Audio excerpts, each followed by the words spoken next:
Hey there guys, so I wanted to cover this boss cheese. This is going to get you Artifice armor, rolls on the other guns, and I feel like this probably takes just about as much time as it does to do the encounter normally because it is pretty slow mechanically wise.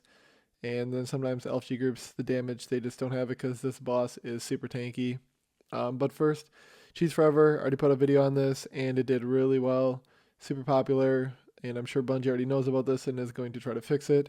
And then I can also pin any comments down below if something does happen, just so you guys can stay up to date if they disable something or release a patch or whatever it may be. But first, let's just talk about the way to do this. So as you can see there, I shot the boss with the witherhoard shot, killed myself, and I mean, you can kind of, try to do the same thing I did, ricochet off the wall and kill yourself with a grenade launcher, use a rocket, whatever you want to do.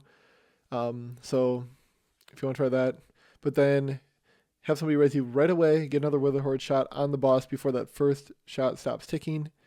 And if you do not get it on the boss before that first shot stops ticking, then you're going to have to kill yourself again and try it again. But once you kill yourself initially, if you just keep hitting the boss with witherhoard, the damage will keep going and it'll be just fine. So that's the gist of how to do it. I wanted to go through some tips.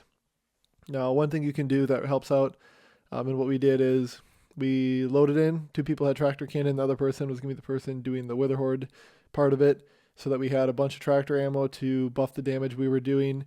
And one person would use up all their tractor ammo, then the next person all their tractor ammo, and then finally we'd be able to go place a rally banner, and then we would have two more full reserves of tractor ammo to use again.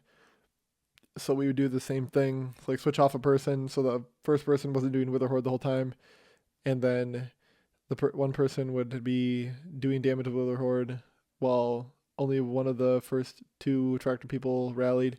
And once they ran out, then switch roles, so you can get a bunch of tractor ammo, get your damage up, and also you can use like radiant dodge, wells, all of that.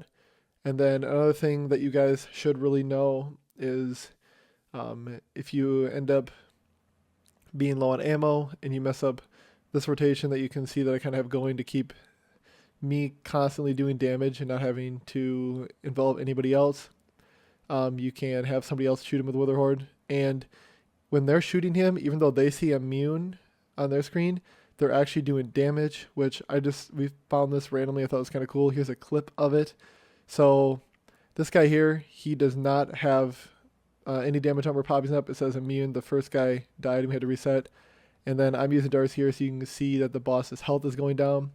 So he's seen immune. Boss's health is still going down because the boss is still taking that damage. I feel like as long as the boss is doing her little twitch, then she's taking damage from somebody.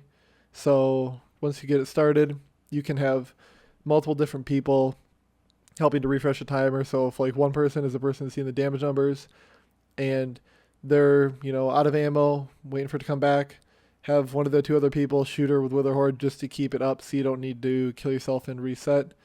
So when you're doing this, you should only have to kill yourself one time, and then as a group, just keep the witherhoard ticking her the whole time, and you will be just fine. So that's one cool thing there. And then also, I wanted to kind of go over this rotation here that I'm using between my two grenade launchers to hopefully help you. Like one person could just be doing this while other people like go and like get a drink, get some food or something like that. If you're taking a break, so like you can see there, I had to wait, but they're keeping the damage up, and I see the damage numbers that they don't see. So you can also see that's another way that their shots actually doing damage. But what I do is I would shoot witherhoard, shoot the normal grenade launcher, reload it, switch back to witherhoard because it auto reloads with the catalyst. Shoot the shot from this one, switch back to witherhoard, shoot that, switch, shoot, and then I had to wait. But then this guy is shooting it and keeping the damage going for me while I wait for my ammo to come back. So I reload this, and I didn't really need to reload that. I could have waited, but then I get my shot on there, reload, shoot, and repeat. So, oof, that's a lot. Hopefully you guys found this video helpful. Hopefully this helps to make this experience a little bit better. Hurry up and go do this before Bungie patches it. Some nice Artifice armor. It's a little time consuming. That probably on the high end, 20 minutes a run. And then like Cheese Forever had like a 10-minute, 30-second run, so somewhere in between there. But I mean, it's not bad for 2 pieces of Artifice armor, and even on this master difficulty, when we are 2 power, this is probably going to still take a while. And on normal difficulty, this arc from these bosses and the adds does so much damage too that I can't even imagine what master is going to be like. But thank you guys for checking out this video. And one last thing, make sure all of your guns are up to power and your character is up to power, otherwise you will not be doing the most damage that you can do. But if you found this video helpful, give it a like, comment anything down below, any little tricks that you may have found, and subscribe if you want to, and I'll see you guys in the next video.